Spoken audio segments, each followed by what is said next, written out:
Hi, everyone. Welcome to episode 10 of Serve Like Jesus. I'm Ben Foley, joined by Emily and Kendall. And it is just going to be the three of us this time. But we're going to use this episode to talk about team trips. And we're going to try our best to make a case for why you should perhaps prayerfully consider going on a trip somewhere around the world and seeing what God is doing with your own eyes.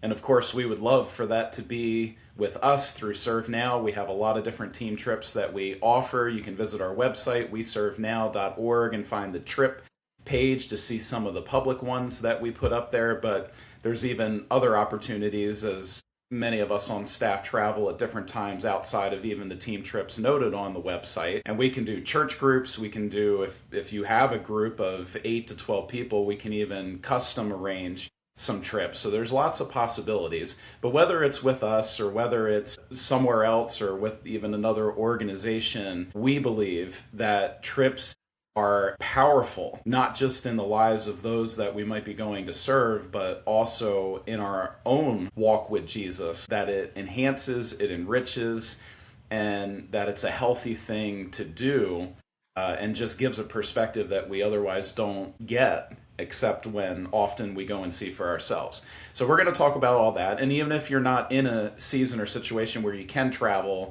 this episode will still have value to you, and there are ways that you can still be meaningfully engaged and involved in the work of God around the world. So it's not just about physically going, although we do hope to make a case for that, as we believe there is a lot of value in that. But anyway, we'll get to all that in the second half of this episode. Before that, let's check in with each other and also share some story that has touched our heart from around the world. So Kendall or Emily, if either of you would like to start, what's God been speaking to you lately? God has been speaking to me and just helping me to realize that all of my callings, even though individual, they're kind of working together. And so my work with Serve Now and my professional work, my work as a mother and a wife, my photography, just giving me the opportunity to serve in different capacities, all works together. They're all my calling and what God is calling me to.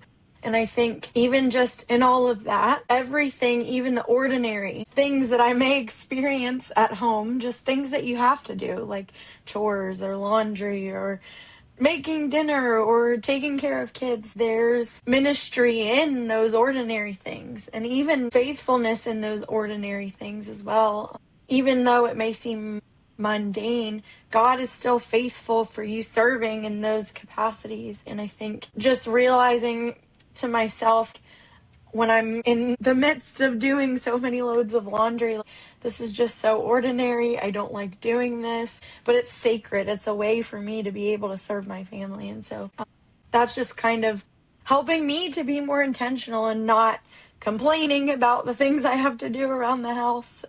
And just looking at everything that God has given to me as a calling is such a blessing to me in my life also. Makes me think of that verse in Colossians, and I don't remember exactly where, but it says, whatever you do, do it unto the Lord. And there's other verses that talk about anything. He sees what we do, no matter whether anybody else recognizes it or not, no matter how spectacular or simple or mundane, ordinary, special it is, that everything we do, including, or maybe sometimes especially the mundane, is seen by Him, it's acknowledged by Him, and there will be reward from Him, because all of life is sacred.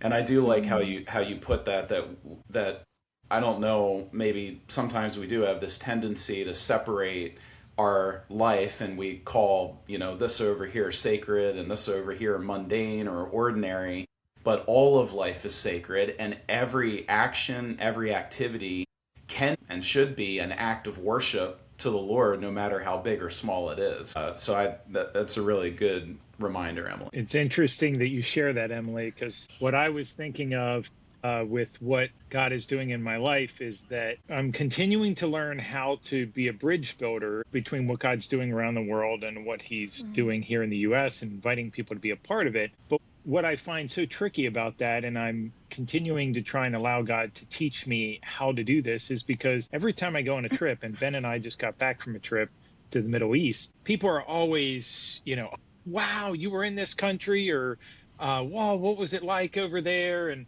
like they get all excited and, it just sounds either unimaginable to them, like I could never do that, or I can't believe, you're able to do this, or wow, I'm jealous, I wish I could have went on that, and trying to take all these kind of like high points and help people understand that there's actually parts of the trip that are not always easy or glamorous, and there's parts of the trip that are not as bad as you might think they would be. It's like to allow there to be a sense of this can be a part of your story too, and connecting in with what God's doing. So yes, in this time of life, God is definitely teaching me to learn how to communicate in the normal, that even the normal can be extraordinary, and the extraordinary has a lot of normal in it. And so, yeah, just trying to navigate that, what do you want to call it, roller coaster ride of life. And I'm inviting God to keep teaching me how to communicate well about that. Because just one example is that I invited folks at my church to be praying for me when I'm not there worshiping on Sundays. And often people are most interested in praying for me when I'm traveling internationally, and they're less inclined to be praying for me when I'm working locally. Whereas for me personally, the times when I need the prayer the most is actually, or at least when I feel like I need the prayer the most, is when I'm working locally, because it's less glamorous. I mean, it's not all that exciting to go to a church that I don't know anybody and nobody knows me, and I'm going to try and present something and try and connect them with what God's doing around the world. It's a lot more glamorous to go to some foreign country and ride on a camel or something, So, or some of us may have been, and there might be pictures of at least one person on this last trip Kendall and I just got back from, not just riding on a camel, but standing on a camel. And we won't say who that one particular person might have been. You think that person will get in trouble? Maybe from the board? Probably. Yeah. Well, at least some think it's AI generated and not real, but that's been my bigger battle, is to convince people, no, that was real. I really did that. That's not AI. That's so funny. You at least had a couple of witnesses. Uh-huh. I can testify on your behalf. Well, what both of you are talking about, though, does remind me. I was going to reference this later, walking with God, finding adventure in a mundane world, which we talked about on a recent podcast as we were going through books. But it reminded me of how I started chapter 8 about when facing limitations, and for those that maybe aren't able to travel, just Emily and Kendall, the mundane and the ordinary, and sometimes we only think of the spectacular or the the special, more dramatic seeming trips or whatever it might be. But in this chapter, I quoted something from Brother Lawrence, or from his book, Practicing the Presence of God. And he wrote, "We ought not to be weary of doing little things for the love of God, who regards not the greatness of the work, but the love with which it is performed." And I wrote before that, how can we walk with God in all tasks, no matter how menial they may seem, whether that be cleaning, cooking, raising children, doing household chores, or working outside the home? Nothing is truly secular or merely mundane when done unto the Lord with an awareness of his presence. And so just all of life, and not dividing or separating it out, I think is so important. Yeah. Yep. Absolutely. That's in the good and the bad and the easy and the hard, inviting It's God's good presence. to have the reminder once in a while too, Mm-hmm. because you can get so stuck in that ordinary that you just forget. For sure. Well, and we live in a world in which the extraordinary is idealized through social media, and we have a tendency to think that the only thing that's really happening in somebody's life is what they see posted online, when there's a whole lot more of real life just in between that. I don't know though, Kendall. Some of at least my youngest son, he watches these videos, and they have, these YouTubers that have like millions of followers, and I watch a few of them. I'm going, they say nothing and they do nothing. What is everybody excited about in these? I don't know. It is interesting. Yeah, it's a new form of silliness. And think about when we were younger. We sat around and did a whole lot of nothing too, and it seemed to be interesting to each other. But the whole world wasn't watching it and paying people making millions of dollars off of it. I mean, at least we're actually saying something and doing something.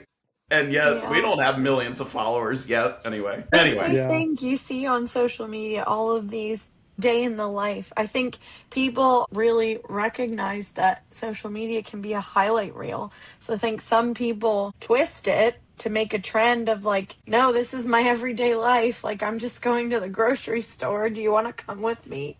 Which is just such an interesting concept. But anyway, we're getting old. We're railing against the next generation. Well, this episode is day in the life of there we go. Mission advocates.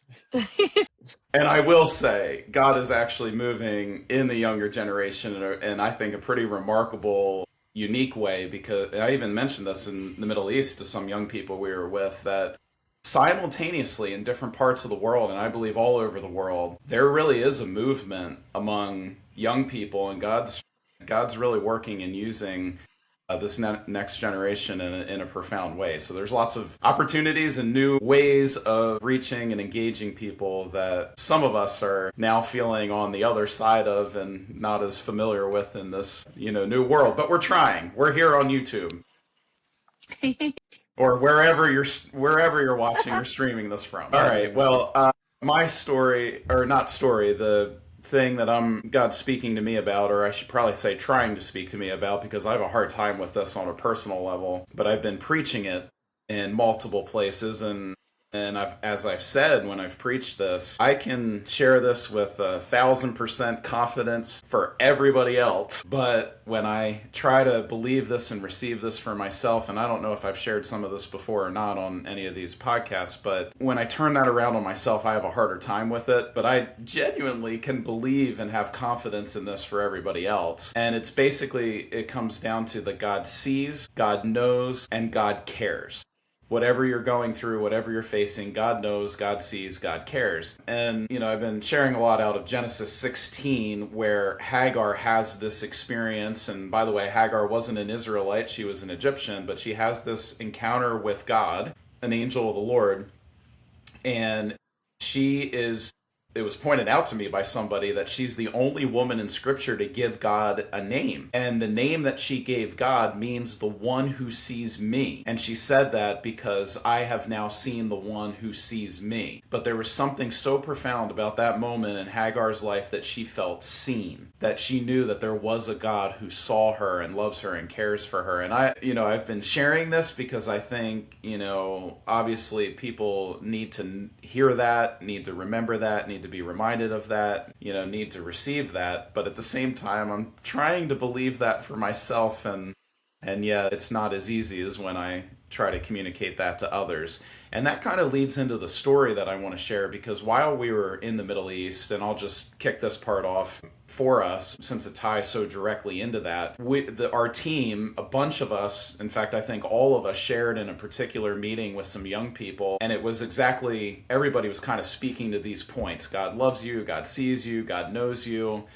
And at the end, there was an invitation for them to respond and to be prayed for. And one of our team members afterwards shared with us that there was a young girl that came up to him, and through translation, she said, "No one in my life loves me. I don't have anyone. There's nobody that loves me." And he was telling us how he started communicating with her and praying for her, but at one point, she just leaned her head into his chest as he was praying for her. And oh man, it just broke my heart that there are other people out there who have a hard time or think that there's no one in their life that cares about them or loves them, let alone a God that loves and a God who cares and a God who knows. And so, I've been trying to sit with that and also speak to that, but that moment and that story just really touched my heart over this last week. I think mine can kind of play into that a little bit too. So there's a very remote, isolated village in a country in South Asia, and they have a Christian community, so lots of people coming together to praise and worship and learn about God.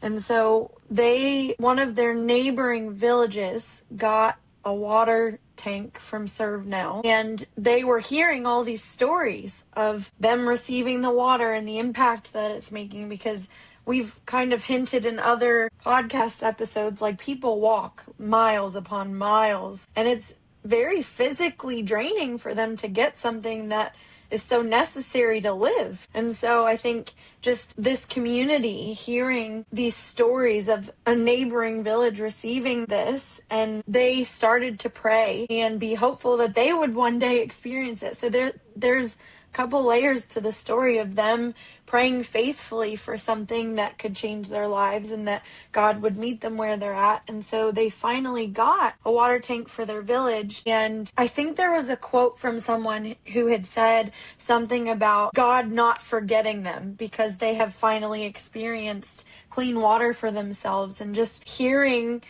these people tell stories of seeing the children drink clean water and just the joy that they've experienced as a community. So one, it speaks to faithfully praying for something that's life-changing that God provides, and then taking that and seeing how it transforms your life and knowing God does see you, God does care for you, and everything does happen in His timing. And that's why I have no problem or hesitation, and stories like that make me so bold in just directly wanting to go ask people or even make a plea right here and now that it is so much more than projects or programs that we're involved in. It's so much more than just giving a donation or a gift. It's letting people know that they are seen, that they are not forgotten, that there is a God who loves them, that there's a God who knows their situations, and that message is often received and communicated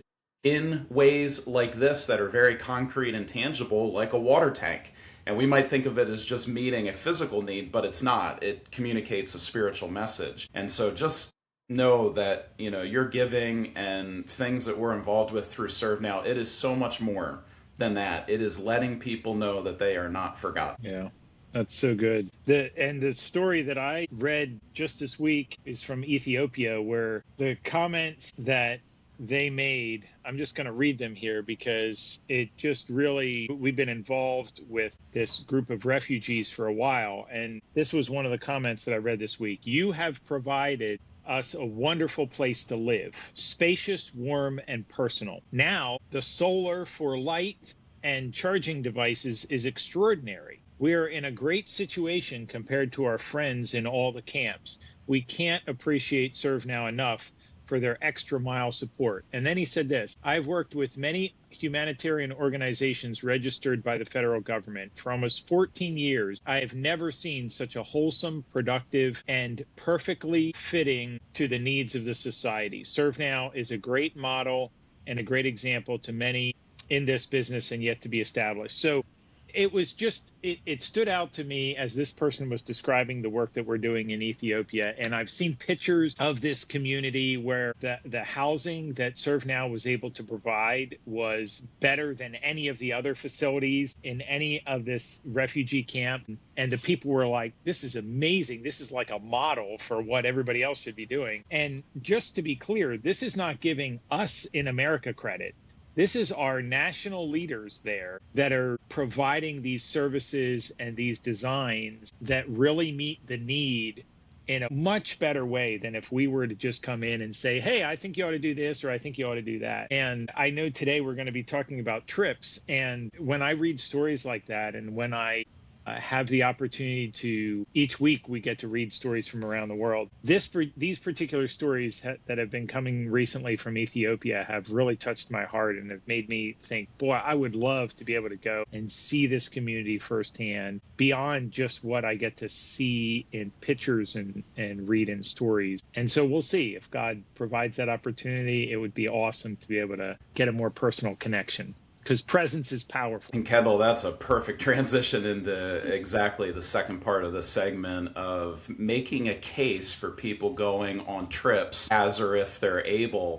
And I want to start this section just by acknowledging I have read probably all the books that some might immediately even reference when we talk about trips, because there's been a lot of books over the last several years, like Toxic Charity or When Helping Hurts, or books that are highlighting some real issues and problems and ways that we can hurt more than help, even in our effort to try to help.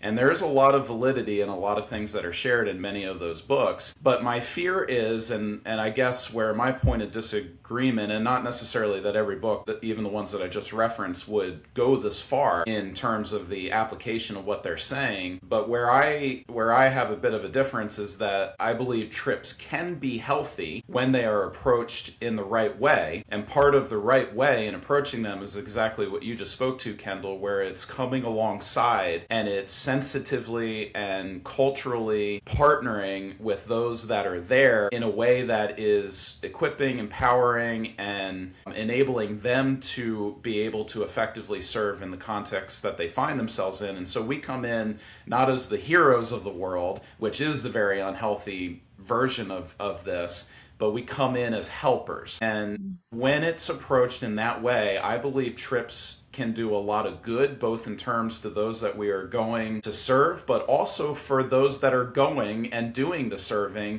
It can have a profound impact and transformation in our own lives. And so in regard to those that, we're going for, as you just said, Kendall, presence matters. Like that in and of itself, beyond anything we do, just us being there. I've seen it time and time again that when people see other people that are different from them, living in a different part of the world, speaking a different language, coming all that way, leaving their home, leaving their family, leaving their context, simply to come and be in another country, another community, in another context with different languages and all of that, there's a message just in that presence. And to me, it's a picture of the gospel, that Jesus would leave everything familiar to him. He would leave his home to come to us. I think it's a picture of the gospel, just that example in and of itself. So there's sacrifice that's in that, there's time that's taken, and people recognize that. So I'll stop there and see if Emily, Kendall, you want to add to that. I do have something more to say in terms of the impact it can have on the people going, which sometimes we overlook that. But you'll hear again and again when people come back how much it changed them, and not as much of in terms of those they thought they were going to serve. It ended up, having a profound impact in their own lives. And I'll touch on that point in a minute, but want to stop there as far as, the case for encouraging people to go on trips when it's done in the right way. I think I was just thinking through something too. So you brought up two aspects, how it's impacting the people that are being served, the people that are going, but there's a third aspect that I think sometimes people forget. So our national leaders, the people on the grounds doing this work every single day, I think going on these trips, whether it be ServeNow staff or donors or just people wanting to experience it, I think it also helps our national leaders feel validated in the work that they're doing, and also help them feel confident to keep doing that work that God's called them to do. And also, we're not meant to do life alone. So whether it's people going, people being served, our national leaders, staff, building those relationships, it just doesn't stop where you are. Building relationships and doing life together, which is what God has called us to do, knows no boundaries of borders or countries. And I think there's a couple additional aspects too that I think could be forgotten that are really important when it comes to going on trips and going out into God's world. Yeah, I really appreciate what you all shared. And just to kind of a little bit of a personal testimony, I guess, is I've been experiencing kind of the full gamut of doing short-term mission trips well and doing them terribly. I recall when I was younger, usually my goal was just to try and kind of outwork everybody else on the trip. I'm one of those people that I don't sit around twiddling my thumbs, and it was one of those things, well, I'm going to go and I'm going to, we're going to get this roof fixed, or we're going to do this and we're going to do that. And I think my intentions were good, but sometimes you can have great intentions and really not be as helpful as you think you are being, and in the end actually cause more problems. So books like When Helping Hurts, that was a really powerful kind of life altering book for me in really understanding what helping looks like. And I think about, what you're talking about, the impact that it makes on the people that we go visit, and Jesus' incarnation. What's so fascinating is how often Jesus, when he approached people, he asked questions and he listened. And I think sometimes we underestimate the value of listening, that sometimes going on a trip isn't just about us saying something, but the trip that we were just on, there were several places that we went where we were just listening. We were listening to someone else share their story, their testimony, how God is working in their lives. And to be able to go and hear their stories and hear what God is doing is so powerful for us to then be able to carry those stories back, share them with others, and allow those stories to have an impact on our lives as well. So, yeah, I think missions can look a lot of different ways. And I would encourage people that are listening, if you feel like, well, maybe I did mess it up in on past mission trips, maybe my heart wasn't in the right place, or as I reflect, I'm kind of embarrassed that maybe I was making things worse for people that were there. Like in When Helping Hurts, they talk about stories where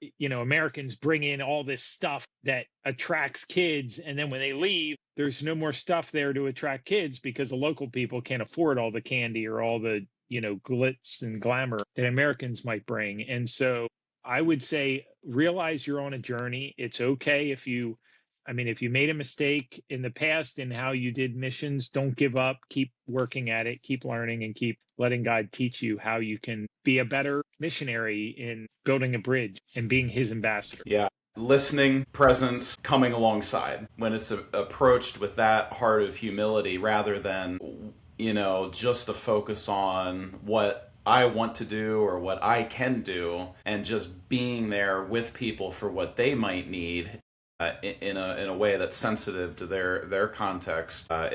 It really can have two very different impacts and outcomes. And I also think just going in with a recognition that as we go and whoever we serve, it's not just about the person we're serving or the people that we're going to. It's also about what God wants to do in our hearts, what he wants to show us, what he wants to open our eyes to. So I always think about, when I think about trips, I think about a passage in Mark chapter 8, and it starts in verse 22 to 26, that Jesus was in Bethesda, and some people brought a blind man, and they begged Jesus to touch him. But it's interesting that Jesus doesn't just touch him and heal him in that spot that people bring him to and that he's from. In this particular case, for some reason, and I don't understand the dynamics of all of what's about to happen, and I know this wasn't originally about people going on team trips, but I think there's a principle in here that does apply to team trips or traveling outside of our environment and being exposed to other places. Is it says that Jesus in verse 23, he took the blind man by the hand, so something very gentle about this, but he's leading or guiding this man, and he led him outside of the village. So he got him outside of his normal environment. And then he does something very unusual. He spits on the man's eyes, and this is the weird part of this, or the strange part of this, and he puts his hands on him, and Jesus asked, "Do you see anything?" And the man looked up and he said, "I see people. They look like trees walking around." So there's some level of healing that's taken place, but interestingly and uniquely, this wasn't an instantaneous, complete healing. Because verse 25 says, once more Jesus put his hands on the man's eyes, and then his eyes were opened, and his sight was restored, and he saw everything clearly. And then Jesus would send him home saying, don't even go into the village, meaning don't just go back to your life as usual. And the principle that I pull out of this is that it is quite common that when you travel outside of your environment, God works in a unique way. He does things and he opens our eyes differently. And that's where I think this passage has relevance or has a principle to trips or to teams, is that you just see the world differently. God works in your life differently. Your eyes are open to new things in new ways. And it doesn't always necessarily happen all at once. Like there's these moments where, God is continually touching our eyes and giving us more clear sight to be able to see what he wants us to see. And we're not meant to go back the same. They're not just meant to go back to life as usual. And so to me, trips are times that Jesus leads people by the hand, not just for those that they can serve and what impact they can have, but even when I was pastoring before Serve Now, and it's still true with Serve Now, I have to get out. And I remember saying this when I pastored, that you have to let me go on at least one trip a year It became more than that, and I think it should be more than that, at least, in my case, or this position with Serve Now. I have to get out because it gives me perspective and it just opens my eyes in a different way. And I think we all can testify to that reality of, even we read these stories, we hear these stories, we share these stories, but seeing it for yourself, meeting these people for yourself, being where in these environments where God's working in different ways, it changes you.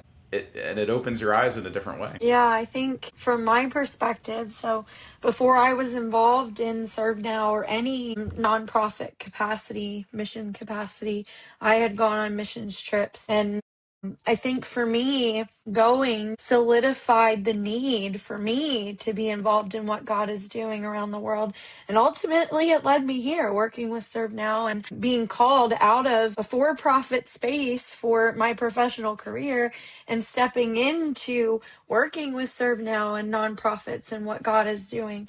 And I think for many other people too, like you go and you just recognize like God is calling us to go and do this or be a part of what he's doing around the world. And going just makes it feel more real, I think, because we can get so caught up here in the United States in the West and think like there's no way that this could happen, because we're just in our own little bubble. And I think just the reality of it does change you in the best way. And that kind of leads to a question, or I would say a statement I've heard frequently from people saying, well, wouldn't it just be more effective if I gave the money that it would cost for me to go on a trip? Wouldn't it be more effective just to give that money rather than me spend that money on me traveling on a trip? And I just have two quick responses back to that. Number one, I've never seen anybody actually do that, first of all. So those who say that have never given the equivalent of what it would be to actually, if they actually went on that trip.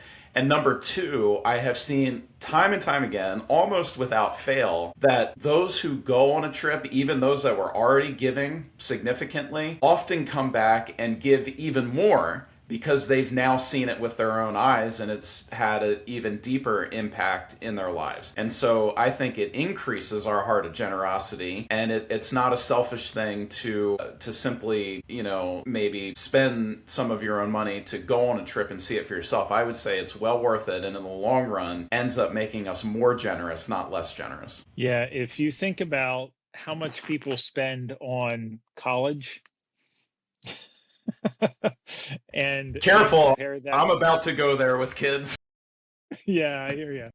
But what I'm saying is, a missions trip, you talk about perspective and the impact that an education can have on people's lives, as far as the education of seeing what people live like in other parts of the world compared to how we live in the United States. It can truly transform a person's life if we take the time to go there and to let it soak in. And I think what can be hard sometimes is to think about what Jesus did. So when Jesus came to this earth, he set aside, he humbled himself, he became obedient and laid down his life.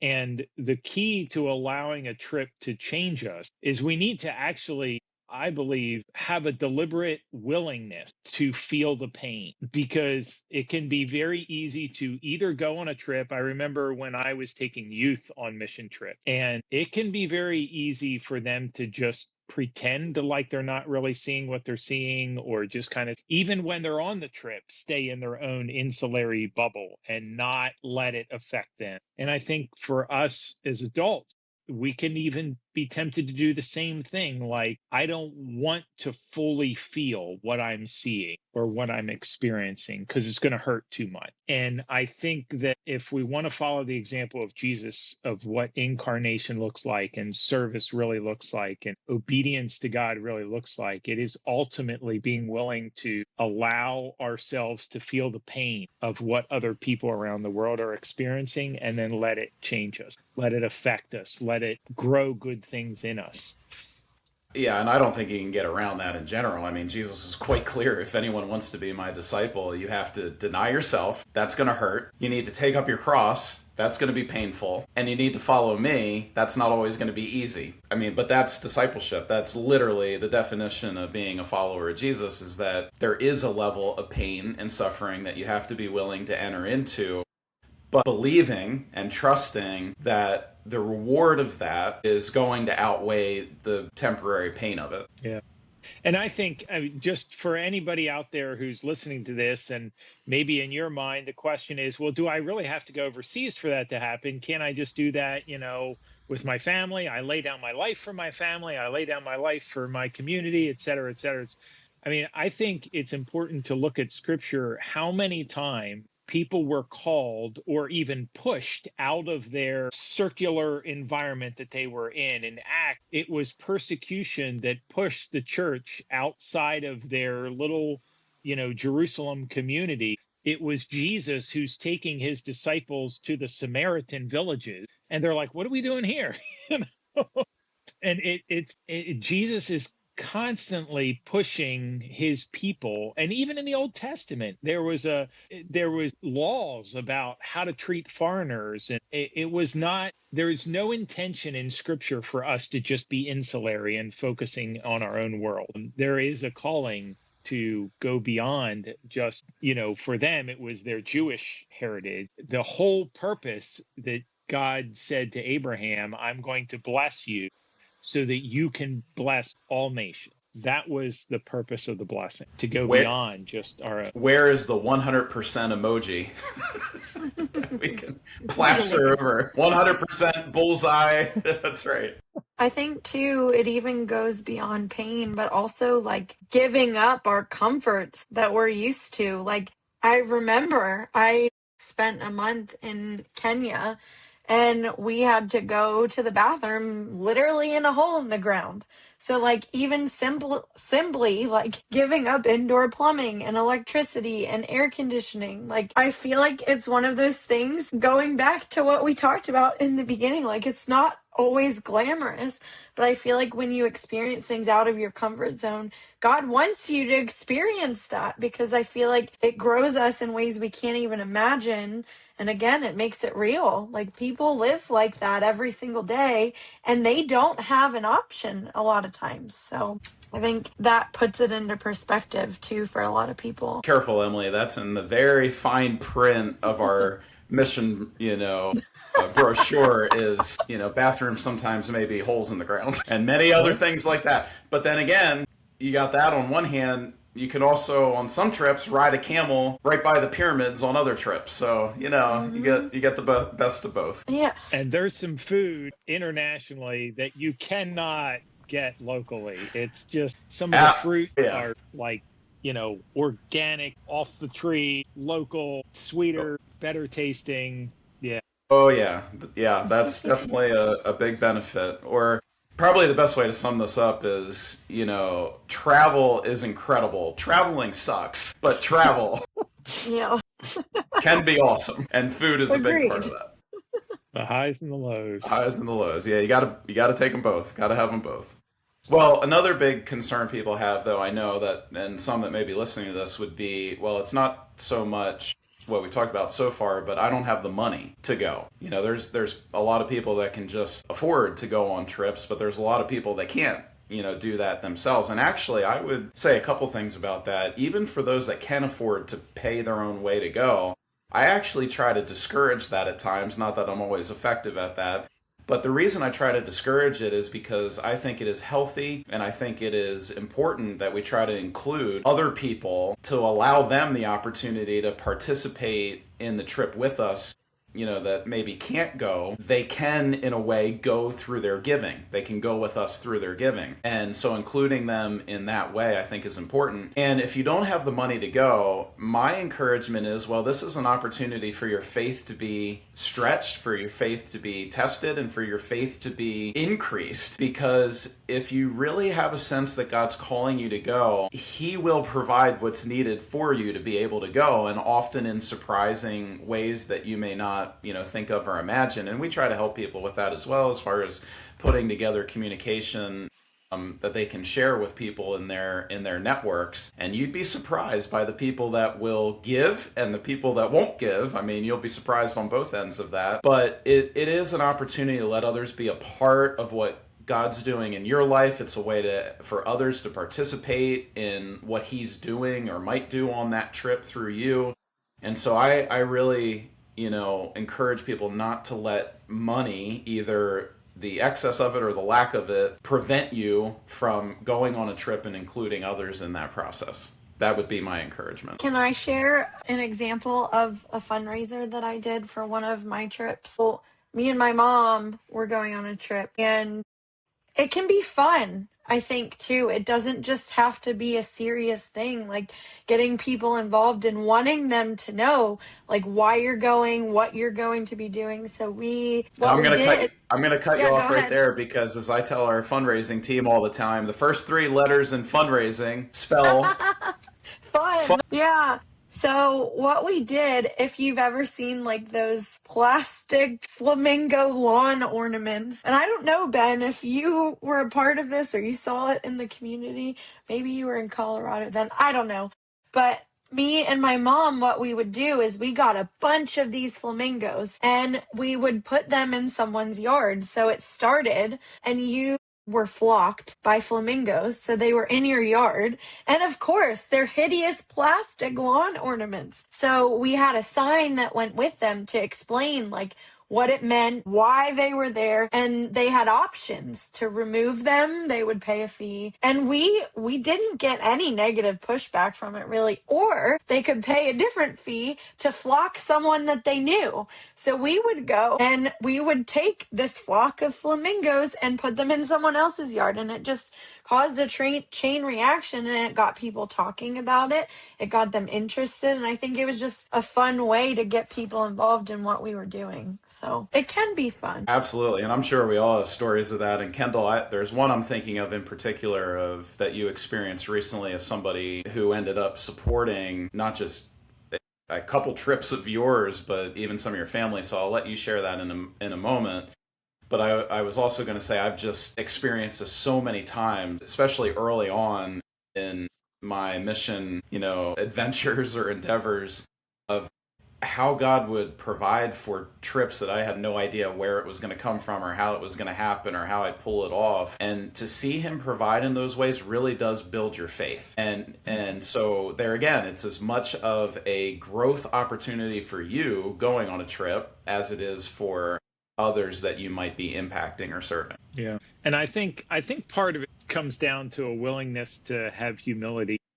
Jesus, who owned the cattle on 1,000 hills, he still allowed people to support his ministry. He didn't have to do that. Like, he could have generated enough bread and sold it, whatever, but he allowed other people to participate with what they were given. And so part of it is having the humility. And I remember the first time that my wife and I had heard, we were early in our marriage, no kids yet, and people had talked to us about missions trips. And I was like, we don't have the funds. We're young. We're working, in jobs that we don't really have the money. But somebody encouraged us, well, why don't you just put together this letter and see what happens? So that's what we did. And we were amazed. We were amazed at the people that chose to support us and chose to encourage us. And a lot of them came from our home church. And one of the things I want to say is that, sometimes we might think that this trip is just going to be about ourselves or just about those people. But one of the things that I've found out about churches, and I've had the blessing of working with a lot of different churches, is that churches really love to support people from their congregation going to see and report back what God is doing around the world. And one of the kind of funny terminology for that came from our Ugandan director is the idea of being a Joshua and a Caleb spying out the land. And the way he phrased it was, hey, Serve Now sent a Joshua and a Caleb to go spy out the land to find out whether he was really doing, good work. And then they reported back and said, yeah, God's doing amazing things here. You should be a part of it. And the truth is there's people at, if folks that are listening are part of a home church, and if they have an interest in going on a trip, but they're not sure how it would be funded. There's often people, especially older people, who are like, I really can't travel anymore, but I would love to have this young person go overseas, have this experience, come back and tell us what God's doing and what God's doing in their life. So, yeah, I think it's a beautiful thing to allow other people to be a part of the trip and to be a Joshua and a Caleb, go spy out the land and report back, give a good report of what God's doing around the world. And Kendall, you literally, like I mentioned earlier, had that happen with somebody that covered the cost of a number of your trips. And again, not only for you, but also your wife and a daughter on the one trip last year that we went to. And I would just encourage that on that side of it too. If you really can't travel, you still can go. And you can go through your giving, you can go through your praying, you can go through your support of other people. And so I would highly encourage that if you really don't have the time and you just don't have certain limitations in your life that you can't travel, like I'm thinking about one of our largest supporters who sadly passed away a couple years ago now, and I miss her terribly because even though she was not able to travel, she was actually taking care of an elderly parent at that time and had other health issues of her own. Every time I would go to meet with her, she would want to hear about everything, every project in every country, and she knew what was happening all over the world. She knew about different dynamics and groups of people, and yet she had never traveled, but she's picking up stuff that, it took me being there to pick up, but she was aware of it, she was sensitive to it, she was compassionate about it, and she loved to give. I mean, just so giving in general, and supportive of others that were out there, able to do the work. So I would just encourage that if you're really in a situation that you can't personally go, you still can go through other people and to actively seek that out and to support others in what they believe God is calling them to do, because you can be the answer to somebody else's prayer. Like you can be the miracle for another person. Yeah, absolutely. And I'll also just challenge though too, even on the time element, that might be true. So I want to honor that, but I also want to challenge perhaps some, because there's an example of our volunteers in Ukraine that are a great example of this. They work full-time jobs, they're not paid through Serve Now, and yet at the time of this recording, there's a large group of them that are going to volunteer their vacation time to spend it at a summer camp, one of our summer camps, where they'll be with the kids that we're serving. So they actually give up their vacation time for themselves to be able to serve in capacities like this. And so you might want to consider that idea. Maybe you get 2 weeks of vacation. What if one of those weeks was used to serve on a trip rather than go on vacation? Or maybe do it with your whole family instead of going on a family trip. What if you took the whole family on a trip to serve together? Actually, my family's going to be doing that next year. We're going to be going to 3 countries, and in our case, we're going to be combining it with a little bit of family vacation time, but also involved in Serve Now activities in 3 different countries while we're going about that family trip together. So there's lots of different ideas and ways and creative things you can do, either in supporting others or perhaps thinking about ways that you can take whatever time you might have and still be able to do something with it. Yeah, it's definitely worth the time. I mean, it might seem like a lot of time when you look at, a number of days to be away, either from family or whatever. But if you think about compare, I always find it helpful sometimes to compare things to other things. And, if you compare it to people that end up being part of the military, and how long they need to go on a trip somewhere, a little 10-day mission trip is not that much. And Kendall, I've had to use that before when others have questioned, how much time, I spend traveling away from family. I said, well, there are those that, that we honor for their sacrifice of their time serving our country. How much more so a sacrifice of time for the sake of the kingdom of God. And, Jesus did warn, if you're not willing to leave even your family for the sake of the gospel, that there again, there's some level of a discipleship component in that. And I'm not saying to neglect family or anything like that. I'm just saying that family cannot be the most important thing in our life. Comfort cannot be the most important thing in our life. It has to be our relationship with Jesus and our responsibility as a child of his, as a servant of his, as a citizen of heaven, that we are ambassadors, we are representatives, and part of that is a calling to go. And that looks differently for different people and in different seasons. I get all that. But there is an element of this that we probably need to press more into.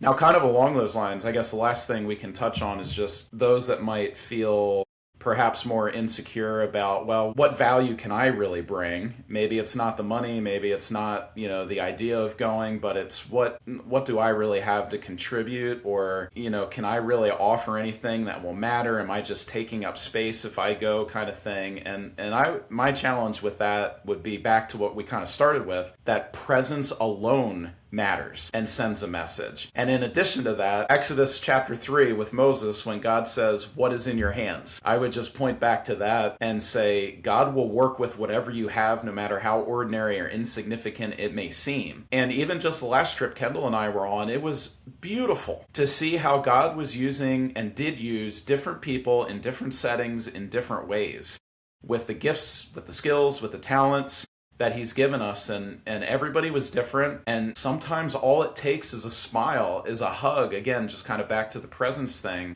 Your presence sends a message. Your presence matters.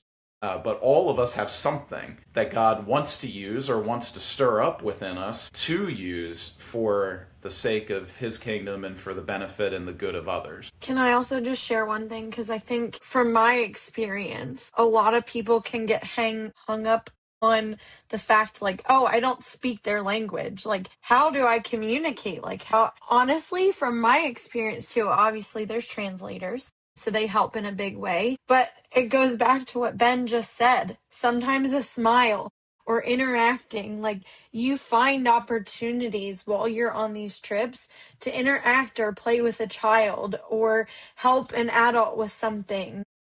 And there's opportunities that go beyond just language and speaking through translators. And I know Ben, obviously, and Kendall have experienced it too. Like, for us, even if we go into a church and they're worshiping in a language we don't know, I've felt God move, even though I don't understand all the time what they're saying. And so I think for people that are hesitant because of language purposes, like, I think I also would just challenge you to be encouraged, like, that God will open up opportunities and doors for you to still experience what he's doing and his joy and love and interaction with people, and that goes beyond communicating in a language.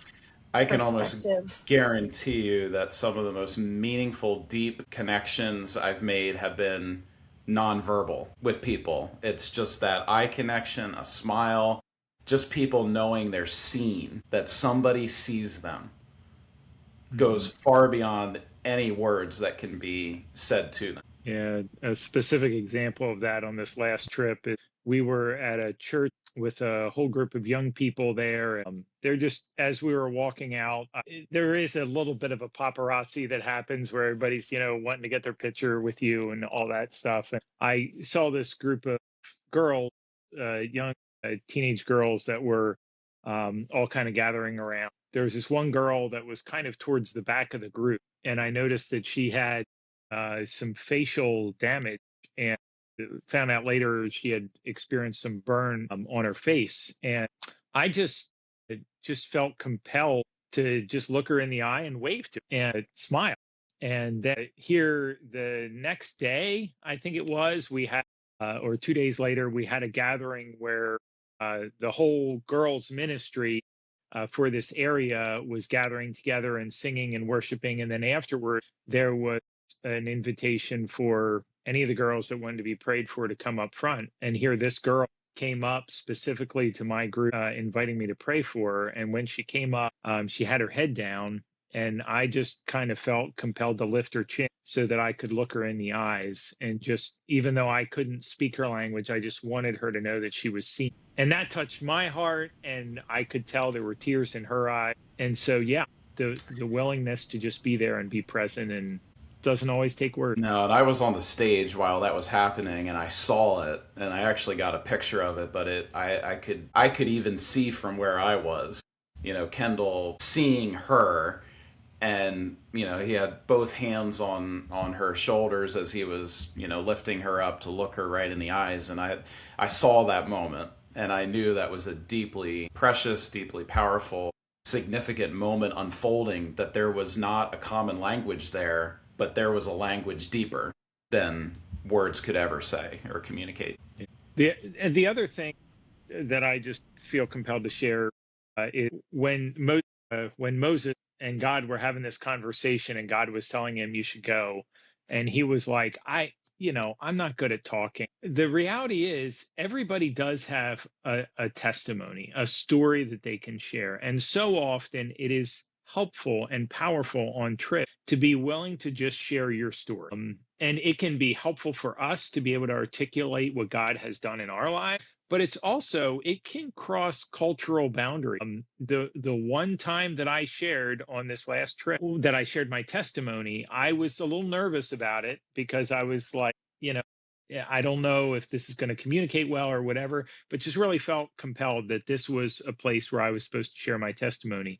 And it was the only place that afterwards somebody specifically came up to me and asked me to pray for them because they were struggling with something similar to what I was sharing. I was talking about how God can bring us freedom over things that, we might feel addicted to in our life. And this person came up and specifically said, there's some things that I'm feeling addicted to, and would you pray for me? So just a willingness to share our story of what God has done in our lives can be powerful. And we saw that over and over again. There's a guy with me on the trip from the church I pastored in New Jersey. He shared his testimony with different groups, but particularly with some men in one setting, and it just, you could tell, deeply resonated there. And then his wife, who is from Peru originally, man, her story, here's two, again, very different cultures, and yet the things that she experienced herself as a child were very similar to what a lot of them were going through or had experienced, and her now, farther down the road in her journey, being able to encourage them with like, look what God has done in my life, and this is the same God that is at work in your lives. Those are, you just never know whose story. And I know a lot of people think, well, I don't really have a story. Or some will say, well, I've always believed in God, and, I don't have some big dramatic testimony. And actually, that's a big testimony too. And there's other people that are going to resonate and identify with that. So everybody's story is going to connect or resonate with somebody. And it's in different ways. So having multiple people with different stories will hit and resonate with more people. All right, good. Well, any final thoughts or comments about encouraging people to go on team trips or to get outside of their environment, to be exposed to other cultures and places? There is just such a richness in this world, a beauty in this world. And I often like to say what we may have in excess that and others might lack, we can do something about. But what we might lack in, the example of faith or just the simplicity of joy and peace regardless of circumstances, others have in abundance. And when those two worlds can come together, some beautiful mutual experiences can happen, and we all can experience God in a unique way that changes and transforms and helps in our spiritual growth, everybody involved. I think for me, just one last closing thought, kind of piggybacking off of what you said, Ben. So one of my first trips, I was young, and I think for me, I went over and I saw people literally with nothing, and they praised God as if they had everything. And I think that for me changed my perspective in so many ways, to the point where when I got home, I felt guilty for having some of the things that I had. And I think that a lot of people can resonate with that if it's your first time going on a trip. But I feel like it, again, solidifies like, hey, this is why we need to be involved in what God is doing around the world, because we can learn from people, because our culture can have a way of defining like our lives, and like we need everything to be happy. We need everything to be successful, and that is so far from the truth, and being able to experience that and seeing it firsthand really helps you to be strong in your faith. And so I think that's just like my last big closing thought, to encourage someone to step out of their comfort zone and that they may experience life-changing faith. Yeah. Well, I think my last closing thought is kind of a little bit of a different direction, and that's that I recall being just passionate about wanting to go on a missions trip. And I really wanted to go to Africa, and I had wanted to for so long. And maybe there's people listening that are like, I want to go. Like, I want to go wherever God calls me to go. I want to go on a big trip. I want to be able to see and experience. And maybe you're literally at a place in life where it's literally not going to happen right now. You're needing to care for an elderly parent, or you're physically unable, or whatever. And I would just say to you, trust God's time. You know, allow yourself to still live in that tension of desire and hope and prayer, wanting to see that someday happen. But if it seems clear that it's not happening in this exact moment, trust God's timing and allow yourself to continue to stay engaged in as many ways as you can by being involved in giving and reading and learning and praying, and just trust God's timing and when you'll have the opportunity to be able to do. That's really good. So, last thing to wrap up. I said that was going to be the last thing, but I actually want to do one more fun thing at the end, because trips are also, there's a weight to it, and there's a intensity in many cases to trips, but there's also a lot of fun that we have on trips as well. And so, without any context to this, let's tell everybody, what's the weirdest thing you've ever eaten? What's the best food and where that you've ever had? And what's kind of the craziest thing you've ever done on a trip? So I'll start just to give you guys some time to think, since I was already thinking about this. But the craziest thing I've ever eaten would be probably between monkey brain and grasshoppers. The best food I've ever had, this is going to surprise some people, but still, with all my travels around the world, Mexico City. Food there, and then probably the Middle East after that. And then the craziest thing I've ever done, standing on a camel recently probably was up there, especially as I was starting to stand up and realizing how tall those things are and how far the fall would be if I didn't maintain my balance. Getting into a canoe with crocodiles swimming by in a remote lake in Latin America somewhere, thinking I was going to die, that might have felt a little crazy anyway. And I'm trying to think if I'm sure there's a bunch of other things. Going up mountains with sheer drops on the side and cars coming every direction, and not just in the car, but on top of the car, sitting on top of the car, standing on top of the car. Kendall knows what I'm talking about because he's been in that situation too. Yep. That might have been a little crazy. Anyway, yeah. You guys, did that give you enough time? I think for me, the craziest thing I've eaten. So it was in Africa, and I was sleeping in a tent where I could hear all these animals, wild animals. But we had dinner there, and we had goat, which included some goat hair still in it. And it's very gristly, and it just was not great. I don't know about, I'm very particular with my food. I don't know. I've roughed it a lot on mission trips when it's come to food. I've done some pretty cool experiences, I will say.